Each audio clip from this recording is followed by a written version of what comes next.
Hola, mi nombre es Juan Marcos Tripolone y presento la comunicación científica para la reunión anual de la Unión Matemática Argentina titulada Teoría de agrupamientos y algoritmos de asignación muchos a muchos en mercados bilaterales, para la sesión Aplicaciones a la matemática y física matemática. Estoy realizando actualmente el doctorado en Ciencias Económicas en la Universidad Nacional de Cuyo.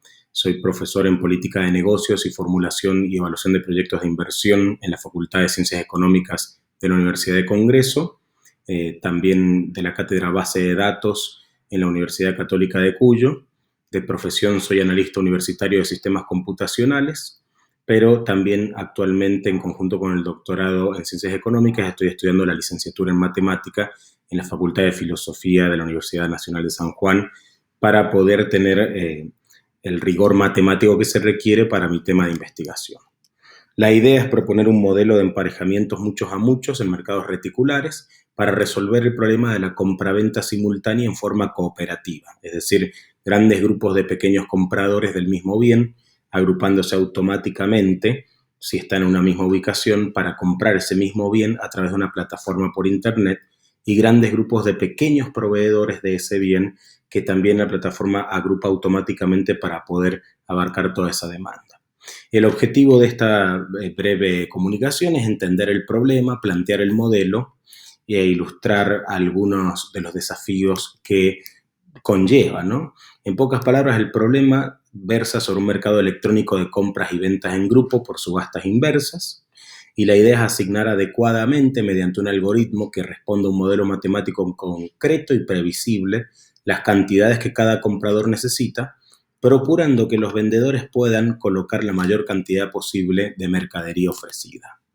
Entonces hay que definir algunos conceptos como lo que es el problema de asignación, las relaciones muchos a muchos y una estructura reticular antes de continuar. El problema de asignación básicamente para nosotros es obtener emparejamientos óptimos y además que sean estables en un mercado en el que concurren distintos oferentes y distintos demandantes. Asignar grupos de compradores a grupos de vendedoras y viceversa. ¿Qué son las relaciones muchos a muchos? Para nuestro caso ocurren cuando entendemos que los clientes en un mercado pueden comprar más de un producto y los productos pueden ser comprados por más de un cliente, pero además varios compradores le pueden comprar al mismo vendedor ese producto y varios vendedores le pueden vender a uno o más compradores ese mismo producto. De manera que la relación es muchos a muchos. ¿Por qué es una estructura reticular esta plataforma que vamos a ir formalizando? Bueno, primero definamos retículo. Es una estructura algebraica sobre un conjunto que tiene una relación binaria para generar un orden parcial, de tal modo que cualquier pareja de elementos de ese conjunto tiene un único supremo y un único ínfimo en ese conjunto. Se puede hacer un diagrama de Hash, hemos visto algunas de las diapositivas anteriores, que es básicamente un conjunto de elementos interconectados y entrecruzados, unidos por nodos para representar ese retículo. ¿Qué es un mercado bilateral? Es un grupo de usuarios que genera una externalidad sobre otro y viceversa. Hay una plataforma que interviene y pone en contacto a este grupo de compradores o de usuarios compradores y agentes vendedores. ¿Y qué es un mercado reticular? Es cuando ese mercado bilateral está compuesto por una red de compradores y vendedores, algunos de los cuales podrían ser compradores de algún producto, pero vendedores en otro producto en el mismo mercado, y una relación muchos a muchos que los interconecta en estas transacciones. Es decir, que el mercado bilateral definido en la diapositiva anterior se transforma en un mercado en pools o en agrupamientos o reticular cuando la plataforma que lo opera permite la cooperativización de los agentes, es decir, que se pueden agrupar agentes compradores para comprar en conjunto o agrupar vendedores para abastecer una demanda determinada. Entonces nos encontramos en un mercado en pools. El estudio matemático de los objetos justamente matemáticos que se producen a la hora de establecer estas relaciones a lo que llamamos en conjunto teoría de agrupamientos o teoría de pools, y no debe confundirse con la teoría de grupos, aunque veremos que el conjunto de las asignaciones posibles podría adquirir o puede ser representado como una estructura de grupos. Así que podemos ya formalizar que un modelo de asignación muchos a muchos en mercados reticulares existe en un mercado en el cual más de un demandante un mismo insumo le compra a uno o más vendedores de dicho insumo y también la recíproca es cierta. Mientras que eventualmente algunos de estos compradores podrían a su vez ser vendedores en otros contratos o también viceversa. Se pueden presentar un montón de casos que no vamos a explayar aquí, pero por ejemplo, el caso en el que parte de la cantidad demandada por un comprador es provista por más de un vendedor o viceversa, ¿no? El algoritmo debería procurar satisfacer toda la demanda para el precio máximo de cada comprador individual, conseguirle los mejores precios posibles a los compradores y para favorecer a los vendedores también liquidar toda la oferta que sea posible.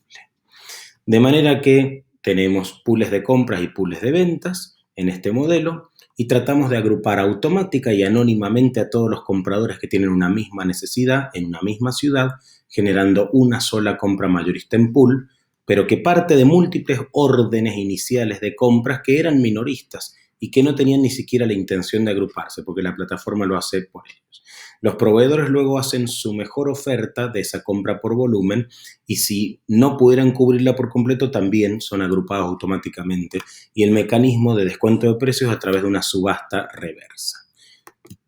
Entonces tenemos aquí compradores agrupándose, cada uno con distintas cantidades y precios, vendedores con su cantidad ofertable y el precio mínimo que están dispuestos a cobrar y este modelo de asignación trata de lograr los matchings entre los compradores y los vendedores. De manera que los clientes ponen los precios y la plataforma busca su contraparte. Acá hay dos formas de expresar el modelo de asignación gráficamente, a donde tenemos consumidores que están siendo agrupados por la plataforma automáticamente y vendedores que también están ofertando, de manera que mientras la cantidad sube, los precios bajan, ¿no? El vendedor, lo interesante es que no ve a Silvia, Julián, Sandra y Juan que están en la misma localidad queriendo comprar distintas unidades del mismo producto, sino que ve todas las cantidades agrupadas y hace la mejor oferta para abarcar toda esta cantidad, de manera que es una venta atractiva, mucho más que una venta individual convencional. Hay varios conceptos que ocurren en este tipo de mercado, como el concepto de cooperativas efímeras anónimas, que surgen anónimamente y solo surgen para cerrar una transacción concreta, pero los consumidores sin querer o los proveedores se están cooperativizando. También que se están compartiendo los stocks, porque los stocks de cada vendedor que oferta básicamente pasan a ser parte del stock disponible públicamente para cualquier comprador. Y el hecho de que la demanda precede a la oferta, es decir, que la demanda es la que genera las órdenes de compra y luego las órdenes de venta aparecen. Estamos tratando de generar una transparencia de precios, pero a la vez con cierta opacidad en esta plataforma, porque la idea es que los vendedores puedan cooperar entre sí aun cuando sean competencia, sin saber con quién están cooperando, o sea, están durmiendo con el enemigo, como se dice. De manera que nuestro problema de asignación reviste o consiste en asignar el mejor precio posible a cada comprador, cumpliendo con sus restricciones de precio máximo y cantidad demandada. Para cada comprador, cuando emite una orden de compra, está especificando la cantidad requerida, el precio máximo que está dispuesto a pagar, y cada vendedor, al emitir su oferta, está especificando la cantidad total que dispone en stock y el precio mínimo con el cual está dispuesto a vender. La plataforma está tratando de establecer estas asignaciones. ¿Cómo lo hace? Ordena a los compradores primero, ordena luego a los vendedores de forma conveniente y asigna gradualmente de izquierda a derecha. Se podría usar un algoritmo parecido al de aceptación diferida de Gale y Shapley. Y luego las órdenes descubiertas, a donde no pudo lograr una asignación, se resuelven generando contraofertas en simultáneo. Es decir, la plataforma va hacia el lado comprador y manda notificaciones indicando que si pudieras subir un poquito el precio que estás dispuesto a pagar, podríamos cubrir todo o parte de tu asignación, y hace la inversa del lado de los vendedores para tratar de cerrar. De manera que tenemos distintos conjuntos que definimos aquí, formalizamos aquí. El conjunto de los vendedores, el conjunto digamos, el objeto donde están las características de ese vendedor, de un comprador en particular, y después tenemos todas las órdenes que se han generado en la plataforma P, que es el conjunto O, todas las asignaciones que se han realizado, es decir, los contratos que están ocurriendo, es el conjunto X, las asignaciones concretas de un vendedor determinado hacia sus compradores, las asignaciones concretas de un comprador con sus vendedores también, y por supuesto el conjunto de desasignados, las operaciones sin asignación o las órdenes insatisfechas. Así que un vendedor particular tendría su conjunto de asignaciones, es decir, tiene un ordenamiento y luego tiene como consecuencia la cantidad que le asignó a cada comprador y el precio al que cerró esa compra en particular, ¿no? Y el orden en el que llegó, de manera el orden en el que llegó este comprador para cerrar su orden de venta, ¿no? La cantidad total que tiene y el precio mínimo en el que está dispuesto a recibir. Así que este es el conjunto de todas las asignaciones de compradores para este vendedor. Lo mismo el comprador. El comprador puede haber cerrado automáticamente, siempre que se cumplen las restricciones, la plataforma le asignó, por ejemplo, un vendedor en cierto orden, cierta cantidad, cierto precio. Mientras este precio sea menor o igual al precio que el comprador está dispuesto a pagar y esta cantidad menor o igual a la cantidad total que quiere, es válida esta terna, ¿no? La cantidad total que está buscando comprar ese comprador en particular y el precio máximo que está dispuesto a pagar. Y el conjunto de no asignados son los compradores y los vendedores tales que ocurrió que el precio o la cantidad no pudo ser realmente asignado según la plataforma, ¿no? Podemos ver algunas relaciones rápidas de estos conjuntos. El total de las órdenes sería la unión de las órdenes cerradas y las órdenes que no se pudieron cerrar. Todas las relaciones posibles serían el producto cartesiano de compradores y vendedores. La cantidad de órdenes posibles es el cardinal de ese conjunto y así podríamos seguir estudiando algunas de esas relaciones, ¿no? Entonces tenemos el conjunto de todas las órdenes que sí se han podido cerrar, total o parcialmente, el conjunto individual para cada uno, y si nos fijamos, el conjunto de desasignados sería el total de las órdenes menos el conjunto de las órdenes que sí se cerraron, ¿no? Está también el mercado, que serían, que agrupa a todos los operadores del mercado, que sería la unión de compradores con vendedores. Y así se establecen las relaciones posibles entre compradores y vendedores con sus distintas propiedades. Hay que clasificar a la hora de estudiar las asignaciones. El concepto de asignación completa ocurre cuando el conjunto de desasignaciones es vacío. El conjunto de asignaciones las asignaciones son no sobresaturadas cuando no hay pools, es decir, cuando no hay varios operadores de un lado cubriendo la orden del otro lado. Y toda asignación uno a uno, que es un caso particular de la muchos a muchos, se considera como no sobresaturada, ¿no? Es decir, una asignación uno a uno puede considerarse un conjunto X en el cual la cardinalidad de compradores coincide con la de vendedores y coincide con la del conjunto de asignación, es decir, que son conjuntos coordinables. No hay pools y además el conjunto X es de asignaciones totales, equivale al de asignaciones del lado del comprador y del lado del vendedor también. El conjunto de inasignados es vacío, ¿no? No hay una reticularidad en este caso y obviamente es ordenable. Existe lo que le llamamos asignaciones parciales, es decir, esto ocurre cuando un comprador o un vendedor permite en su orden de compra o venta que la asignación que se le da no satisfaga totalmente lo que buscaba, ya sea no pueda comprar toda la cantidad demandada, pero sí pueda comprar parte al precio que pidió, o no pueda vender todo el stock que quería, pero sí pueda vender una parte, ¿no? Las asignaciones lábiles son cuando se está tratando de una asignación en la cual la plataforma luego permite que se pueda reasignar este agente porque hayan mejores condiciones de mercado. Y las asignaciones espurias son ya directamente anomalías. Ocurren cuando hay una asignación que viola las restricciones, cuando un operador manipuló el mercado artificialmente, emitiendo órdenes falsas que no va a cubrir para cambiar el precio de referencia y luego soltar esas órdenes e ingresar para converger al equilibrio, o sea, cuando la plataforma permite cierta manipulación, ¿no? Esta debería evitarse, las lábiles y las espurias directamente deberían prohibirse por regla de la plataforma. Sin embargo, las parciales es bueno que se promuevan para que alentar a los agentes que no sean tan estrictos con las asignaciones a cubrir. ¿Cuándo ocurre una función de fuga? Cuando aparecen nuevas condiciones que están sobreviniendo en la plataforma y rompen al menos una asignación. Es decir, cuando varían los precios o las cantidades de alguna oferta de alguna orden de compra o de venta, de manera que algunas asignaciones posibles ya no serán posibles.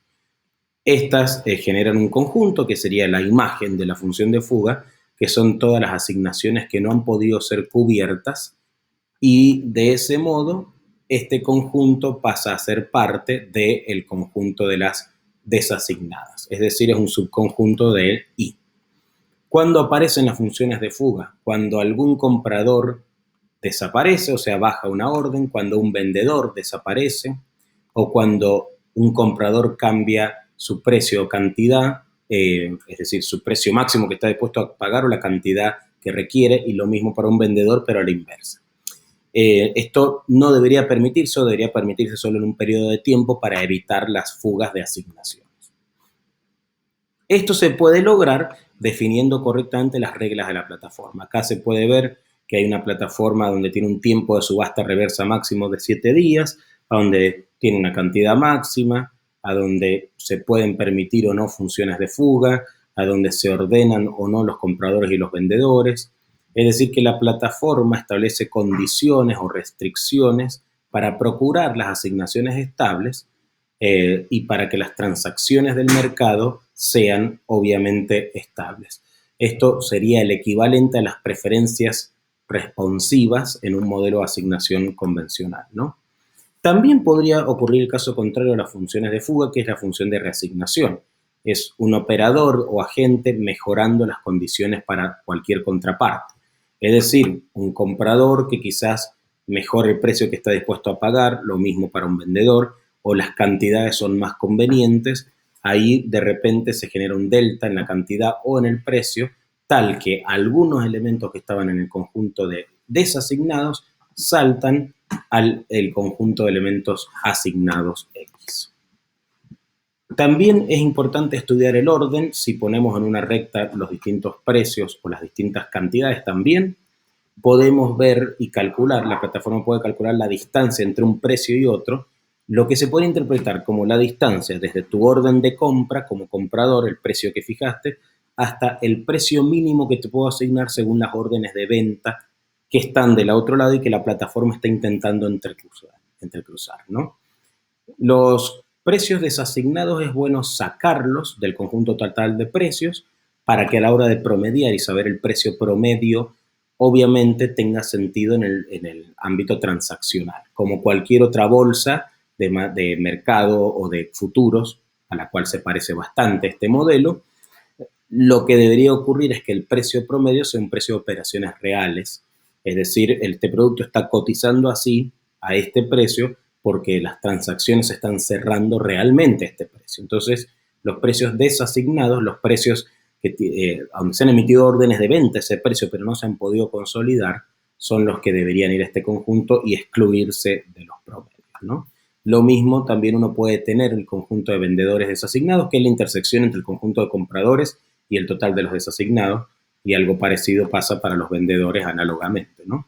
Así que podemos resumir el modelo teniendo, por ejemplo, la parte compradora, la parte vendedora, la plataforma que regula cómo se asigna y el conjunto de asignaciones, que es el que nos interesa, ¿no? Los vendedores son una terna de todos los vendedores, la cantidad total a vender, los compradores, perdón, y el precio total, el precio de referencia en el que se está queriendo comprar en este mercado. Los vendedores son todos los agentes, la cantidad total que tienen stock disponible, que están dispuestos a proveer, y el precio de referencia de los vendedores.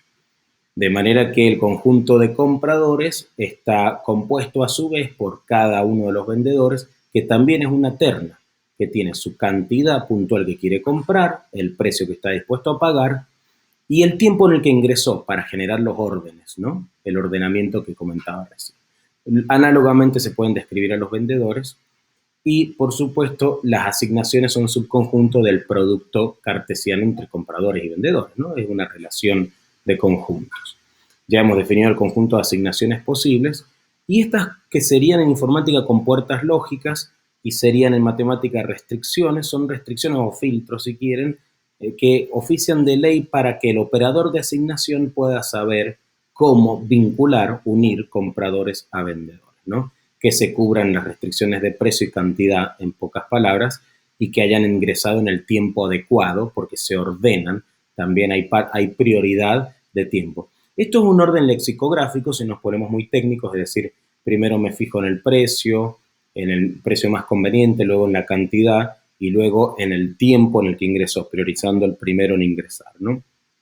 Esto para establecer un orden adecuado a compradores y vendedores, de manera de darle prioridad a los compradores o a los vendedores por mérito, ¿no? Ya sea mérito de precio, de cantidad o de tiempo. Las condiciones cuantitativas parecen muy complejas. Esto viene de que hay muchas cantidades que hay que estudiar diferentes. Los compradores tienen la Q sub B, que es la cantidad de producto requerida entre todo el pool de compras. La cantidad individual B sub B, que es la cantidad requerida por el comprador B sub B. La cantidad B sub X, B sub B X es la que el algoritmo logró asignar, X siempre acá es asignación, a ese comprador B sub B.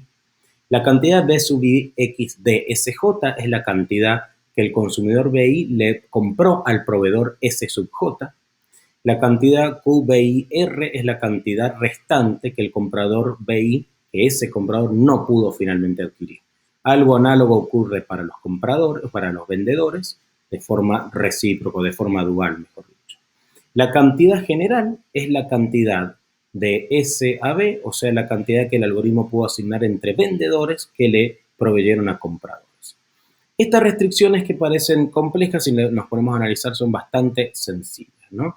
La cantidad total que el algoritmo asigne debe ser menor o igual a la cantidad total disponible y la cantidad total requerida por los compradores, eso es lógico. Pero estos son, aunque parezca muy sencillo o muy naif definir estas cosas, son restricciones que a la hora de programar la plataforma son importantes como elementos de control, ¿no? La cantidad total disponible entre todos los proveedores corresponde a la suma de las cantidades individuales disponibles por cada proveedor, es lógico, ¿no? El monto total disponible por un vendedor o requerido por un comprador es siempre mayor o igual al monto que efectivamente se le asignó. En definitiva, lo que estamos diciendo acá es que se tienen que hacer distintas sumas de comprobación para que se tienen que cumplir a la hora de que la plataforma asigne o administre cantidades. Algo análogo pasa con las restricciones de precio, ¿no? Son bastante más sencillas las restricciones de precio y luego obviamente tenemos distintos conjuntos a estudiar. Este es un subconjunto de X y son todos los vendedores o compradores que fueron asignados parcialmente, o sea, tales que la cantidad que desean comprar o vender es menor, mejor dicho, la cantidad es distinta, mayor que la que realmente obtuvieron, ¿no? Y obviamente, cuando queremos calcular un precio de asignación para un comprador o un vendedor determinado, este precio, básicamente el promedio, es lo que interesa e interesa mucho a la hora de mostrarle al operador que quiere comprar o vender.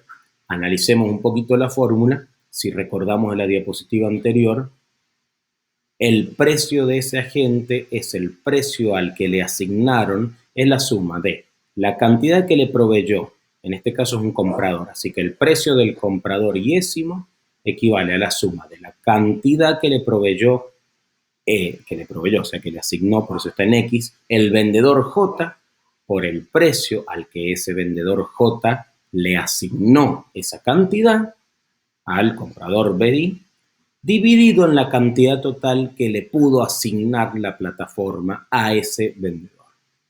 Este precio promedio es muy importante porque al final lo que importa es que el precio unitario te haya quedado del valor que pedías. Es decir, si tenías que comprar 10 unidades y estás dispuesto a pagar 100 pesos por unidad, lo que me estás diciendo es que querés 10 unidades a 1000 pesos. Es decir, si el precio promedio es tal que el total de lo que vas a gastar es menor a eso, si el precio promedio da más o menos 100 pesos, es suficiente, aunque nos hayamos pasado en un caso o en el otro. Y en todo caso, si no admitís comprar una unidad a un precio mayor que ese, yo si veo que este promedio cierra, te lo puedo proponer a ver si mejoras tu orden de compra. O sea que no había asignación, pero generas una función de reasignación, repasando lo anterior. Es dual para los vendedores, por cuestión de tiempo no voy a analizar cada lado. El promedio general debería coincidir entre compradores y vendedores y la plataforma debería hacer, a la hora de calcular el precio promedio desde los vendedores a los compradores, o sea, los compradores que han sido asignados a vendedores, debería coincidir en ambas partes. O sea, si sumamos la total cantidad de todos los agentes de precio de un vendedor, de un comprador, el precio que obtuvo para cada caso, por la cantidad que obtuvo, dividido en la cantidad total asignada, debería equivaler a esta suma de precio del lado de los vendedores que pudieron obtener para vender por la cantidad que vendió cada uno, cada jotésimo vendedor, dividido en la cantidad total asignada. Si no coinciden, en definitiva, estas son las que deberían coincidir, ¿no? Las dos sumatorias, y si no coinciden, por más que los términos individuales sean distintos, algo ha fallado acá. Hubo, por ejemplo, una asignación espuria. La plataforma hace esto para controlar, ¿no? Y ahora podríamos operar los pools entre sí desde la teoría de conjuntos ampliada, si se quiere, y hacer algunas operaciones que vienen del álgebra, pero ampliándolas, extendiéndolas un poco a un objeto pool. Un objeto pool, bien en abstracto, es un conjunto de agentes que tienen una cantidad y un precio en el cual están dispuestos a comprar o vender. Este precio lo que importa es que sea compartido por todos. ¿Cómo se calcula este precio? Promedio, el precio máximo, el mínimo según correspondiera, el mediano, no importa en realidad, importa que todos estén de acuerdo con ese precio. En abstracto, esto es un número real, ¿no? El pool vacío sería un conjunto vacío que no tiene cantidad ni precio a comprar. La unión de dos pools individualmente sería unir estos dos objetos, estas dos ternas, es decir, la operación unión convencional. Ahora los agentes del conjunto unido son los agentes que estaban en el 1 y en el 2. Se suman las cantidades. Para los pools de venta el precio pasa a ser el máximo, el peor, digamos, y el precio para los pools de compra es el mínimo, o sea, el más restrictivo al que se toma. La unión de varios pools, lo primero que hay que decir, no es válida la operación unión para un pool con sí mismo, porque esto no cierra. Si vos haces la unión de A1 con A1, vas a sumar las cantidades y acá entonces esta operación cae. Es decir, que no está la relación, si se quiere, no existe la relación consigo mismo, no habría simetría en esta relación. A no ser que se define ese caso particular, en el caso de que AI es igual a IJ, perdón, cuando I es igual a J, entonces no se hace la suma de cantidad. La cantidad es la cantidad de AI que es igual a la de J. Caso contrario, esto siempre es posible y si la generalizamos a la unión de recién, tenemos la unión generalizada de todos los iésimo elementos conjuntos A, la suma de las cantidades y el precio más restrictivo según sea de compra o de venta. Y esto la plataforma la usa para fusionar varios pools o cuando se suma un nuevo agente. Cuando se suma un nuevo agente será el pool unitario sumándose a un pool ya existente. Eso es una unión.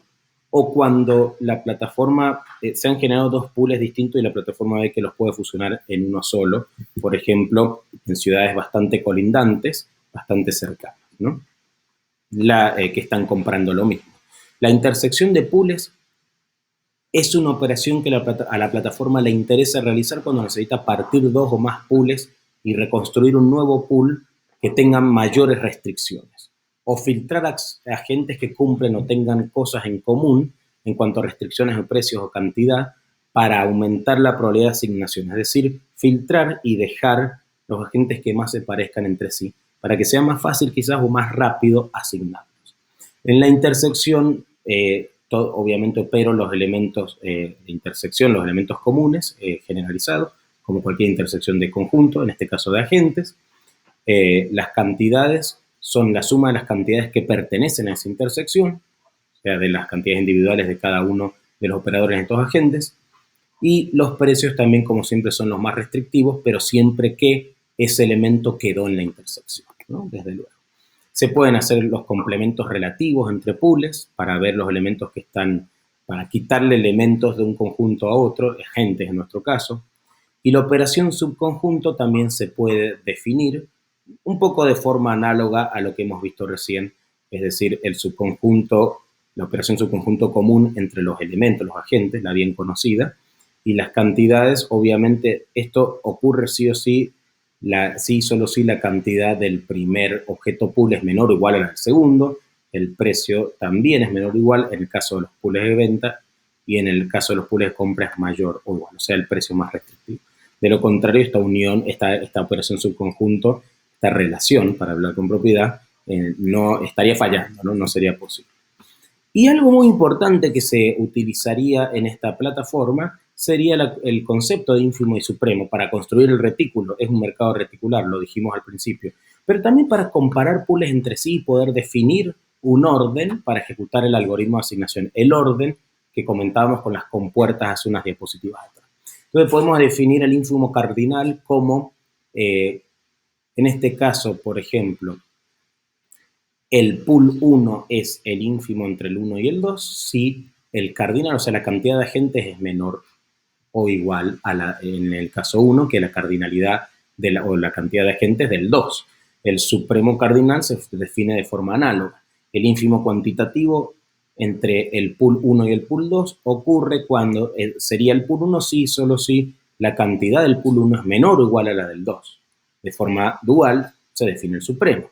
Lo mismo pasa con el ínfimo de precios. El pool 1 es ínfimo entre 1 y 2 si solo si su precio es menor o igual. Esto permite generar el ordenamiento de pools, ¿no?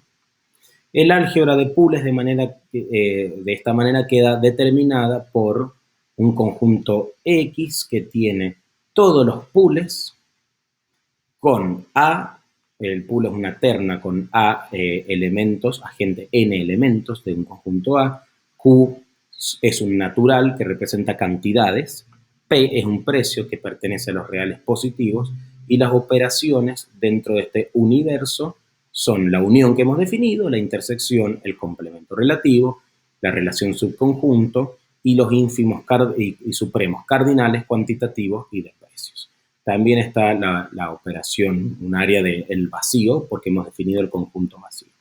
Entonces, genéricamente hablando, habría un operador de asignación entre pools que asigna los agrupamientos o pools de compra con los de venta para cerrar operaciones en el mercado bilateral. Así que ese sería, muy en abstracto, este sería el operador que hemos llamado M de asignación. Como estamos hablando en genérico, este operador está asignando un pool a 1 con un pool a 2, ni siquiera le importa si es de compra o de venta, pero se supone, yendo a la realidad, que uno es de compra y el otro es de venta. Esto, para ir terminando, también puede modelarse de esta forma la cadena de contratistas. La cadena de contratistas concretamente se podría algebrizar como una operación de subconjuntos. Es decir, lo que quiero decir en esta diapositiva, y lo diré muy brevemente, es que no solo este tipo de modelado sirve para pools de compra y venta, sino para asignar personas que están en la cadena de talento global a proyectos, por ejemplo, de software, es decir, recursos humanos de tecnología a proyectos de tecnología, en una cadena de empresas contratistas que cada uno aporta a su equipo de empleados y subcontrata la parte que no puede, y la siguiente lo hace, y la siguiente lo hace sucesivamente. Esto ocurre todo el tiempo, y considerando que el contrato completo o una línea de contratación, un hilo de contratación, es el contrato que incluye a todas esas personas, la empresa 1, la primer contratista, la contratista de A-0 de la empresa de A-0 contrata a algunos y subcontrata otra parte, a una subcontratista A-2, luego ella a la subcontratista, y así hasta la 10ª subcontratista. Si consideramos eso de ese modo, podemos modelar por la operación subconjunto, pero también se pueden hacer relaciones análogas y definir un operador contractual y generar un álgebra de contrataciones a donde, por ejemplo, este agente contrata a este agente, es un operador de contrataciones que cumpliría la estructura de grupo por las propiedades que tiene. Con esto vuelvo a la diapositiva inicial, a donde decía, la teoría de agrupamientos no se tiene que confundir con la teoría de grupos, pero sí podemos decir que podemos definir una estructura de grupo en el conjunto, en este caso, de empresas contratistas con sus agentes, en la cadena de contratación de talentos humanos, en un mismo hilo, una es subconjunto de la otra, se puede modelar así, y el operador que asigna, que contrata, digamos, personas o agentes de una empresa con la otra, cumplirías, si está bien definido, las condiciones para tener una estructura de grupo. ¿Cuál es el desafío de investigación de este modelo? Definir un operador de asignación bien definido para que cumpla las condiciones y restricciones de ordenamiento del algoritmo de asignación y que pueda producir emparejamientos estables entre compradores y vendedores. Las compraventas grupales de insumos, comunes en mercados bilaterales realizadas de forma cooperativa entre agentes concurrentes, y también las cadenas globales de contratación de talento humano, pueden ambos casos y otros casos más modelarse algebraicamente considerando el objeto matemático en pool que hemos definido en esta pequeña introducción a la teoría de pools. Muchas gracias y dejo mi correo por si necesitan contactarme o quieren comentar algo. Hasta luego.